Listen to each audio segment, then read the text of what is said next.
Bonjour,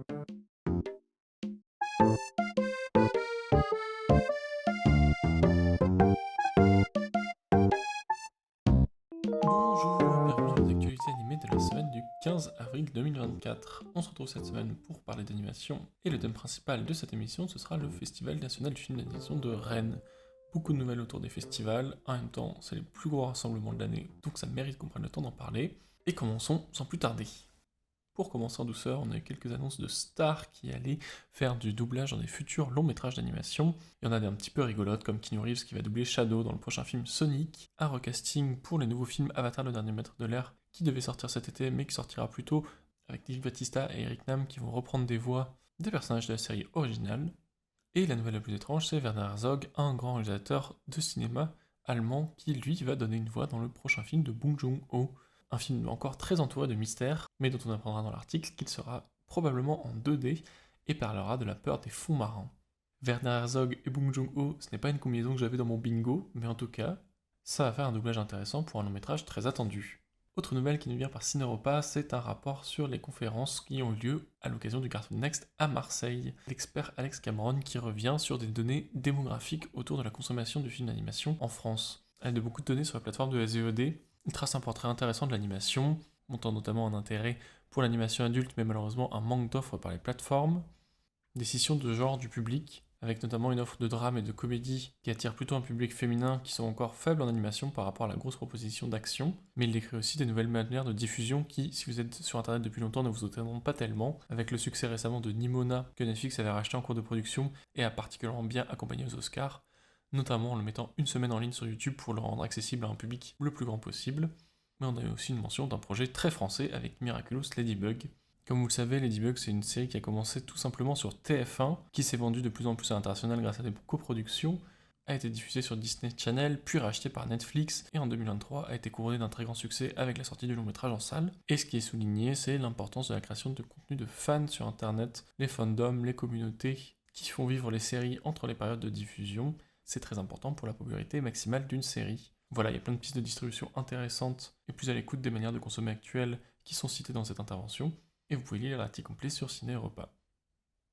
On parlait la semaine dernière des actualités de l'animation japonaise, et je ne peux pas résister à vous parler de deux longs métrages d'animation dramatique adaptés de mangas à succès qui se profilent pour cette année 2024. Le premier, c'est l'adaptation du manga à succès Look Back de Tatsuki Fujimoto, auquel on doit notamment Chainsaw Man, grand succès de 2023, qui a livré son premier trailer extrêmement joli. Look Back, ça nous parlera de l'histoire de deux lycéennes passionnées par le manga qui veulent se lancer dans une carrière, mais qui doivent avant tout ça se débrouiller avec leurs ambitions et leurs états d'âme. Pas de date de diffusion annoncée en France, mais ça sortira en juin prochain au Japon.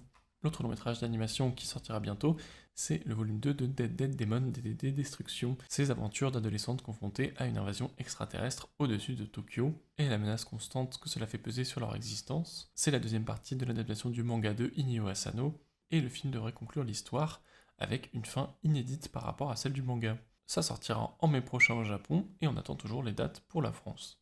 Ensuite, quelques petites nouvelles en vrac. Je voulais citer le très bon travail d'archivage de 3DVF qui propose de très nombreuses conférences sur les questions des IA génératives, un relais des nombreuses conférences du CNC qui ont été faites sur le sujet en mars dernier, des conférences plus récentes sur le cadre légal autour de l'IA avec une captation par 3DVF, et dans quelques semaines, le cycle de conférences Creative Machine qui a été réalisé dans le cadre du festival de Rennes. Voilà, les IA génératives, vous le savez, c'est un sujet très épineux, donc si vous vous intéressez particulièrement au sujet et son rapport au cinéma et à l'animation, n'hésitez pas à les consulter, tout le travail qui est fait par 3DVF là-dessus. Mais continuons plutôt sur les opportunités professionnelles qui se profilent pour cette semaine. On a plusieurs aides intéressantes qui viennent de s'ouvrir. En premier lieu, le prix SACD Elfond YouTube 2024. C'est une aide financière et à la diffusion pour 3 projets pour des créatrices présentes sur YouTube. Le programme s'était lancé avec succès en 2023 et revient donc pour cette année 2024. C'est un appel à projet assez large, qui ne se limite pas seulement à l'animation, mais la création web ça peut tout à fait se marier avec le travail d'animation. Si ce prix vous intéresse, vous avez jusqu'au 15 juillet prochain pour postuler.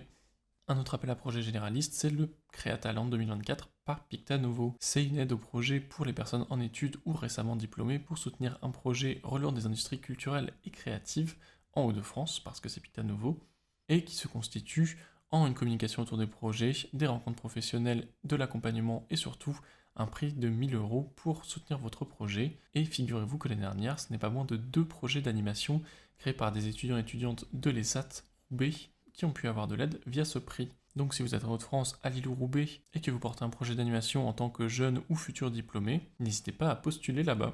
Ça se fait avant le 27 juin prochain. Le tout dernier appel à projet, celui-ci est spécialisé animation et qui concerne 4 personnes partout en France, c'est le projet Do Not Disturb. C'est une résidence qui aura lieu du 23 septembre au 20 octobre prochain, mais qui est également une aide financière au projet et une rencontre avec des productrices en fin de résidence. Cela concerne 4 personnes, c'est pour des projets professionnels déjà assez avancés, et c'est une des résidences très qualitatives françaises liées au travail de cinéma d'animation. Et si vous comptez en faire partie, vous avez jusqu'au 20 mai prochain pour envoyer votre candidature avec votre projet, tout format confondu, court-métrage, long-métrage, série ou spéciaux TV. Et cela va conclure les aides à la création dont je parlerai cette semaine. On va maintenant rentrer dans un long tunnel sur les festivals de cinéma, en commençant par le plus célèbre, le Festival de Cannes. Le Festival de Cannes a annoncé qu'il remettrait une palme d'or d'honneur au studio Ghibli. Alors déjà, ça fait très plaisir que le Festival de Cannes, qui est souvent assez réfractaire à l'animation, décide de récompenser des projets d'animation. C'est en plus très spécifique cette année, car il est la récente sortie de Garçon et le Rond de Hayao Miyazaki, qui a eu des très beaux succès en festival. Et en plus, la petite spécificité, c'est que c'est la première fois que cette palme d'or vient récompenser une structure et non pas un ou une individu. Donc c'est un prix pour l'ensemble des artistes, pour la structure qui a permis de faire émerger des œuvres novatrices en animation, et c'est honnêtement assez symbolique que le Festival de Cannes décide de le récompenser, et on se félicite que dans un des plus grands festivals mondiaux de cinéma, le studio Ghibli trouve sa place tout à fait naturelle. Et figurez-vous qu'il n'y a pas que Ghibli qui est à l'honneur dans le cadre de festival, car il y a plusieurs autres projets d'animation japonaise. Le premier, c'est le long métrage Anzu, Chat fantôme, qui sera projeté dans le cadre de la quinzaine des cinéastes. Anzu, le chat fantôme de Yoko Kuno et Nobushiro Yamashita, c'est un projet porté par Shinhei Animation et le studio français Miyu Productions. Cela mélangera de l'oratoscopie, de la prise de vue réelle et beaucoup d'animation pour un récit d'une petite fille abandonnée qui découvre un chat fantôme qui habite dans le temple où elle réside. Ça s'annonce assez feel-good et solaire, et on le verra sûrement dans beaucoup d'autres festivals français, à commencer par Annecy. L'autre projet japonais intéressant à la quinzaine des cinéastes, c'est Extremely Short de Koji Yamamura. Koji Yamamura, c'est un réalisateur très prolifique de l'animation japonaise, qui fait beaucoup de courts-métrages, souvent avec des techniques très expérimentales et qui varie beaucoup de styles entre ses créations. Il reviendra cette année à Cannes avec un petit film court de 5 minutes 18. Ce ne sera pas le seul court-métrage d'animation projeté cependant, car dans la semaine de la critique, nous aurons également The Girl in the Pot de Valentina Homen, qui nous vient du Brésil, qui nous parlera d'une jeune fille dans un monde dystopique, dans une technique au ton très brun rappelant la poterie. Le tout dernier film, c'est Super Silly de Veronica Martiradonna, une réalisatrice italienne, qui elle aussi travaille en technique traditionnelle, et qui va nous parler dans son film de trauma dans l'enfance et comment il façonne la vie d'une petite fille. Voilà, 3 projets d'animation très dans la ligne éditoriale de Cannes, et qu'on découvrira en première mondiale. On attend de voir ce que ça va donner. Côté Festival d'Annecy, je voulais citer cette semaine l'annonce des sélections de films de commande et de films de télévision. 36 films de commande, 24 films de télévision. Les films de commande, ça englobe plein de titres de films, du clip d'animation, des génériques de festival, de la publicité et des courts-métrages institutionnels. Donc souvent une approche plus courte et plus informative de l'animation, mais qui est néanmoins intéressante. Et les films de télévision, c'est soit des épisodes iconiques de séries à succès de cette année, on a du Blue Eye Samurai, du Pokémon Concierge et du In the Known, soit des beaux unitaires TV comme La Vie de Château ou Lola et le piano à bruit. Voilà, un peu plus d'informations sur la sélection d'Annecy, le feuilleton continue. Mais le méga sujet de la semaine, c'est le Festival national du film d'animation de Rennes, qui est le deuxième plus gros festival d'animation en France, organisé par l'AFCA, l'Association française du cinéma d'animation à Rennes. C'est un très beau festival auquel j'ai eu l'occasion de me rendre. C'est un événement qui est très riche avec différents types de films, des films étudiants, des films professionnels, des films autoproduits et des films d'atelier, et beaucoup de stars du milieu invités sur place pour témoigner de leur travail. Personnellement, j'ai particulièrement apprécié les séances de courts-métrages qui nous donnaient un très beau panel de la création française, et quelques-unes des conférences dans le cadre du volet professionnel étaient aussi très intéressantes. Il y avait une belle mise en avant du savoir-faire de la stop-motion en région bretonne, avec les projets Signal et Lola le piano à bruit, dont les équipes créatives venaient parler du travail, un work in progress sur Dans la forêt sombre et mystérieuse, un projet de long métrage que j'ai déjà pu évoquer ici, mais il y avait aussi des conférences de plusieurs institutions en lien avec l'animation, Audience, la SACD, le CNC, des logiciels comme TV Paint et Toon Boom, beaucoup de réflexions autour des IA génératives, et des rencontres auteuristes via la graphe. Moi, ce dont je voulais parler un peu plus, c'est les séances de court-métrage qui sont quand même un très beau panel de la création française, avec 8 séances de 5 ou 6 films chacune, donc au total plus d'une cinquantaine de courts-métrages de haute qualité qui ont été projetés dans le cadre de ce festival. Je vais vous donner tout de suite les grands prix. Grand prix pour un court-métrage professionnel pour Les Pieds dans l'eau, mention spéciale pour un court-métrage professionnel pour Wonder to Wonder de Nina Gantz, grand prix du court-métrage étudiant pour Les Pissenlits par la racine de Chloé Farr, mention spéciale pour un court-métrage étudiant pour Les Nœuds du destin, prix SACD pour un court-métrage étudiant pour La mort du petit cheval, un film de la poudrière, le prix du public pour un court-métrage en compétition pour Gigi. Ça c'est pour les courts-métrages en compétition, mais sachez qu'en parallèle, il y avait des pitchs de projets en concept ou en développement avancé pré-production. Ces pitchs sont très importants parce que c'est le premier contact que peuvent avoir des artistes avec des collaborateuristes potentiels, notamment du côté de la production et de la distribution. On a donc 8 projets en concept qui sont au début de l'écriture et 8 projets en développement avancé qui ont déjà des développements graphiques et un traitement écrit, qui sont donc eux plus près de l'entrée en production. Et les prix récompensés cette année ont été en prix ex-aequo Agrave pour un projet en concept Division et L'odeur de la terre, le prix titre à film pour un projet de série en développement ou pré-production pour Pouic et Pika à la rencontre de la vie sauvage, le prix Cartoon Springboard qui donne notamment accès à un pitch cet été pour Un ou une jeune touriste, c'est pour les aventures extra et ordinaires de Paul le Plancton, et finalement le prix cyclique Centre-Val de Loire pour un projet de court-métrage en développement ou pré-production sera rendu à Ainsi soit pleine. Comme j'essaie de garder cette émission courte, je ne vais pas pouvoir vous pitcher tous ces beaux projets, mais sachez que vous pouvez trouver beaucoup plus d'informations sur le site de l'AFCA et sur le site du Festival national du film d'animation, qui a notamment fait des captations de beaucoup des prises de parole de l'événement, que vous pourrez donc retrouver en ligne dans les prochaines semaines. Et on va pouvoir passer dans la section des belles images de cette semaine, et je me suis dit qu'à l'occasion du festival, j'allais vous parler de mes courts-métrages diffusés préférés dans le cadre du festival, et prendre un peu plus de temps pour les mettre en lumière. Le tout premier, c'est Burk, un court-métrage 2D de Loïc Espuche, qui va nous parler du rapport étrange qu'ont les enfants avec les bisous. Ça les dégoûte, mais peut-être qu'à un moment, ils ont aussi envie d'en faire. C'est un court-métrage extrêmement bien découpé et mis en scène, dans une 2D numérique assez chiadée, qui va donc nous parler au rapport au corps et à la sensualité que peuvent avoir les enfants, entre dégoût et fascination, le tout se passant dans un camping estival, propice au rapprochement. Moi j'ai beaucoup aimé l'observation fine qui est faite du comportement des enfants par rapport à ce sujet, et j'aime beaucoup la petite astuce graphique qui a été trouvée par le film, qui est d'illuminer dans un rose pailleté les lèvres de personnages quand ils souhaitent s'embrasser. C'est un film qui marche très bien au festival parce qu'il obtient des belles réactions du public, notamment du public enfant, qui ne peut pas se retenir d'exprimer des grands « burk » quand les personnages s'embrassent, d'où le titre du film, parfaitement choisi.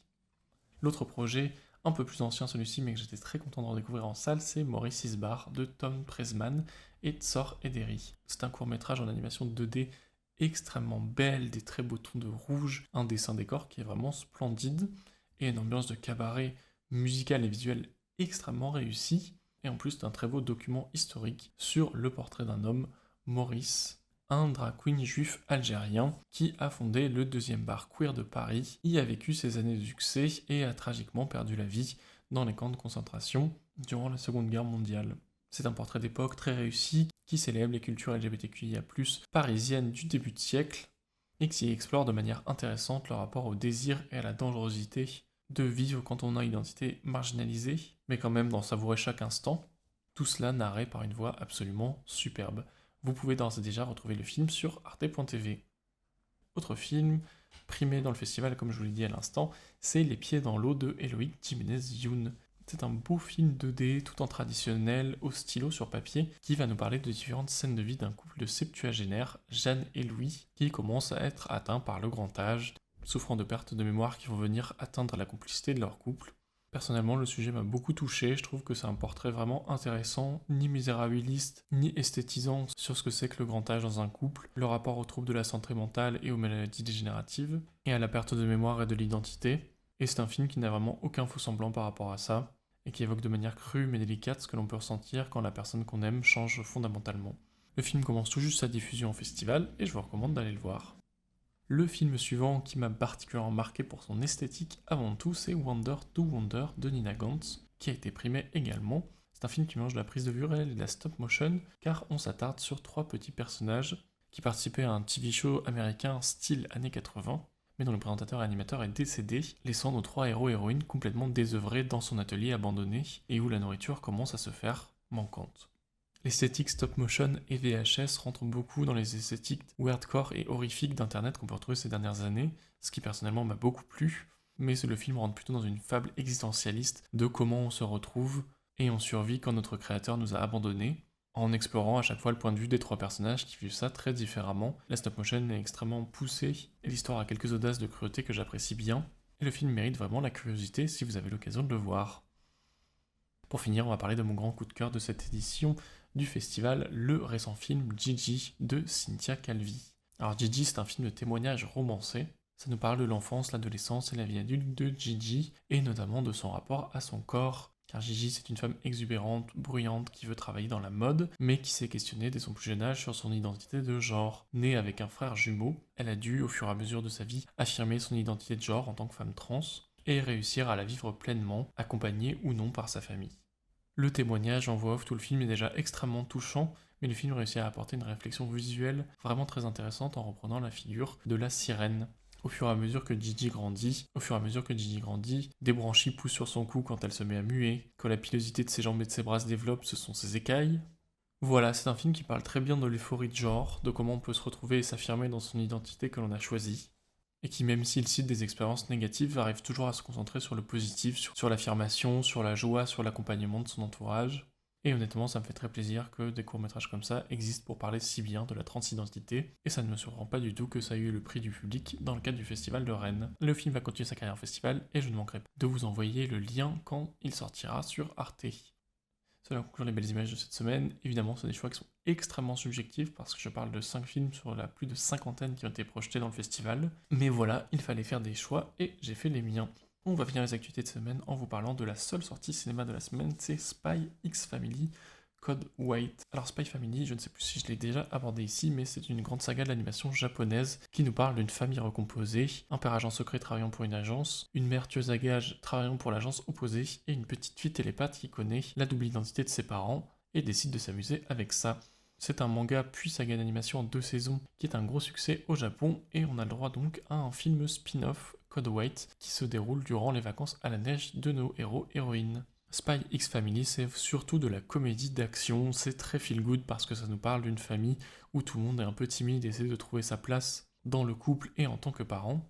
Et c'est surtout connu pour son personnage principal très extravagant, Anya, la petite fille télépathe, qui ne manque pas de se mettre dans tous les problèmes du monde pour s'amuser.